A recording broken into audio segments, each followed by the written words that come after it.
Yo, this is Bench Gamer here. So after the last patch trailer came out for Genshin Impact, there has been quite a bit of talk about this character that you're seeing on the screen here, and there's like two or three major reasons for this. The first one is that it's being pretty much confirmed that she is Skirk, which kind of doesn't really mean anything for the vast majority of Genshin players. She is lore-wise the master of Child when he was in the Abyss. So I assume that only child havers would probably know about this, and of those child havers, only like a very minute portion who delve deep enough into his lore and have good enough memory to remember this know who she is. So I think it's been confirmed like 2 or 3 weeks ago via leaks, and then the voice actor for Skirk also confirmed that she is Skirk on Twitter. And in the video descriptions, it also lists the voice actor alongside the character Skirk. So we can just assume that this is Skirk. And behind her, you can see a sort of abyss like environment, which ties into her abyss background and the fact that she was Child's master in the abyss.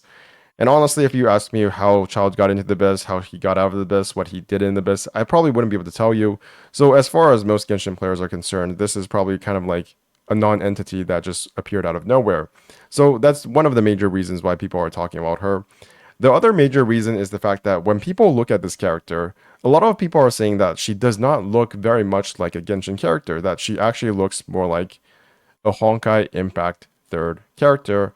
And there are a lot of, connotations and implications of this. But essentially what they're saying is that her attire, her dress, her clothing looks too fantastical for the average Genshin Impact character, and there is obviously a reason for this. She is tied to the Abyss, so it makes sense that she would have all of this like galaxy star themed textures that Dingsleaf also wears and Paimon also wears. But aside from that, she does have like all these these belts and stuff going around her body. She looks like a Honkai Impact third character. I will say that even as somebody who did not play Honkai Impact third for more than a couple of hours, this screams Honkai Impact third to me. The dress does looks extra impractical. It looks dysfunctional in, I would say, kind of a good way, because I do like the designs from Honkai Impact third, and specifically in the context of Genshin Impact, I feel like it does add a bit of variety to it. But what people are saying is that she looks more like a character, specifically Benares from Honkai Impact third. They have the same hair ornament here. This hair ornament, this that looks like a fin, also appears here. They have the same long hair.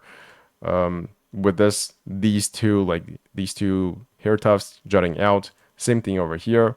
And Honkai Star Rail players have also made comparisons between her and Jingliu because she has red eyes and Jingliu also has red eyes. And I think this pendant on her chest is also kind of similar to Jingliu's, where Jingliu's has these different moon phases, I believe. I don't have Jingliu either, but Jingliu does have this thingy mabob on her chest that has different moon phases, and on her chest, not her chest, her stomach, there's also another round thing that symbolizes the moon. So there are all of these different connections between this Genshin character with all of these other Honkai themed characters. And this has brought a tiny bit of controversy, nothing really major, that people have interpreted this as either negatively or positively. I think the Honkai Impact third players are definitely interpreting this positively, but there has also been a bit of backlash from the people who I'm not sure really how to describe it. From my live streams, I do know that there are a couple of people who don't like the fact that she looks more like a Genshin character. They don't like the idea that Genshin Impact is kind of being not eroded. That's not the word, but that's the first word that comes into mind. It's like Honkai Impact Third is seeping into Genshin Impact. And I think there's a very specific reason for this. I think it's because we're getting closer to the end game of Genshin. I think as we get closer to the story about the Abyss, about Celestia, the game is becoming more abstract. There are going to be more high fantasy, uh, science science fiction-esque concepts that start seeping into the story that are not necessarily as grounded as all of the regions so far, which is not to say that they were grounded in the first place. But if you have been playing Genshin Impact long enough, you probably have noticed that a lot of the characters have a lot of real-world inspirations. Obviously, the regions themselves are inspired by real-world regions. Liu is inspired by China, Inazuma, Japan, Mondstadt, Germany, Central Europe, Fontaine, Western Europe, Sumeru, Iran, Middle East, Central Asia, India, that type of stuff. So all of this, the clothing, all of the attire that all the characters wear, have at least some kind of symbology and motif going on with them that relate back to a real life culture. And when you look at Skirk, that is not really apparent. So it definitely feels like a more high fantasy, more generic anime-esque isekai like design. But in the context of Genshin Impact, I actually think this is pretty cool because when you look at all the different, I wouldn't say like different, they don't all look the same, but they do feel like they do share like the same DNA. And this thing shares the same DNA with another franchise, which I'm actually pretty hyped for going into Genshin Impact. And the reason why this is happening is again, we're getting near to the end game of Genshin Impact. At least when it comes to Teyvat arc, the first half of the story has already finished. If you haven't noticed, Genshin Impact's first half is done. We have gone through Mondstadt, we've gone through Lyria, Inazuma, Sumeru. That's 4 regions, and there's only 2 regions left inside of Teyvat, inside of the 7 nation uh, format. And after that, we might go to Conria, even though it's not really confirmed. I think it's pretty safe to say that there will be some kind of interaction with Conria, maybe not as a full region, although I do suspect that that might be the case. So after this, we're more than like, I think we are around like 2/3 of the way done with the story. And a lot of the stuff that was set up in the very beginning of the game, characters like Senora, characters like the Wanderer, their stories have all been finished. They might have some sort of, connection back with the main story in the future. There are some rumors that Senora might come back in Natland, but as of now, she is dead. As of now, the Wanderer story is finished. And all of this setup that has been going on from 1.0 to 1.1 to like 2.0 has mostly been completed.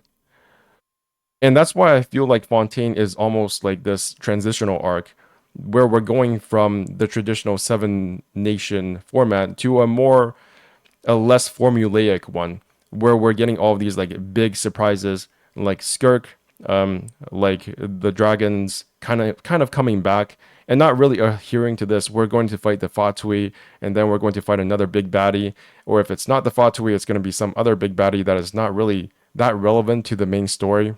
When I say main story, I mean the things leave stuff, the stuff that has to do with Celestia and the Abyss and finding the children, not the children, the sister or the brother, what have you, the sibling.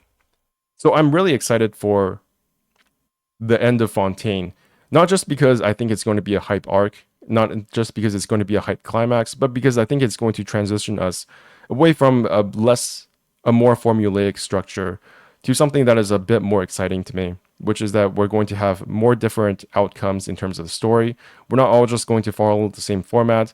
Even Sumeru kind of felt a bit not formulaic, but it was the ending was very expected. And I don't feel the same way going to Fontaine, despite all the leaks I have read. It still feels fresh. What I'm reading feels fresh compared to what happened in the past. And if that means more Honkai Impact third related content, then so be it. I also feel like Hoyoverse has been pushing Honkai Star Rail and Honkai Impact, just the Honkai franchise in general, pretty hard lately, right? Honkai Star Rail didn't come out all that long ago. It was like 5-6 months ago. That's part of the Honkai franchise. We're also going to get the second part of Honkai Impact third early in 2024, I believe. And now we're seeing this more Honkai Impact related or influenced content in Genshin Impact as well. Obviously, a lot of you have heard that Genshin Impact is just the cash cow and Honkai Impact Third is kind of like their passion project. It's what got them to where they are right now, rather than the Genshin Impact. So it holds a special place in the CEO's heart. And if what I'm seeing here is that that's being put into practice, right? Genshin Impact is cool, but what they really want is to push Honkai Impact. And I don't feel really any sort of bitterness towards that. Although I do feel interested in how are people going to respond to this kind of content, which seems relatively similar to what we got before, but any changes now, especially ones that are not as favorably seen by the fan base, will cost them a lot of money. If this does not go well, then are they going to change back to a more formulaic Genshin structure? Are they just going to jettison the entire Abyss and Celestia plotline? I think that's very unlikely, But given what I've seen in Honkai Star Rail with them just putting aside an entire storyline in Shinjo Luofu, maybe that's not so out there. Maybe that's not as ridiculous as it might seem. And I don't know if I want to see like a kind of convergence in the universes of Genshin Impact, Honkai Star Rail, and Honkai Impact Third. Obviously, Honkai Star Rail already has Honkai Impact Third characters directly inside the story, but there are all of these different Easter eggs that you can see in the games already.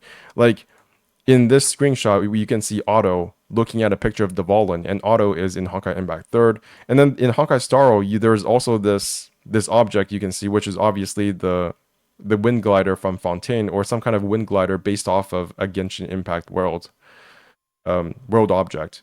So maybe in the future, it might not be so out there. It might not be so ridiculous to say that we might get a completely um, a character that is just the same character throughout the entire universe. I don't know how you guys feel about that. For me personally, that's very exciting, but maybe that's not something you would want. Anyways, that's kind of how I feel. It's kind of a mixed thought on where we're going. I don't feel positively or negatively about it in any way whatsoever. Maybe slightly positively, but I'm more interested in how the fan base reacts to this and how they react to this transition from, you know, the usual just go to another region and save the world kind of plot to something that is more overarching, that is more consequential to the overall grand storyline. So, yeah, I don't feel like this is a bad thing at all. Anyways, this is Bench Gamer signing out. I will see you guys sometimes. Bye bye.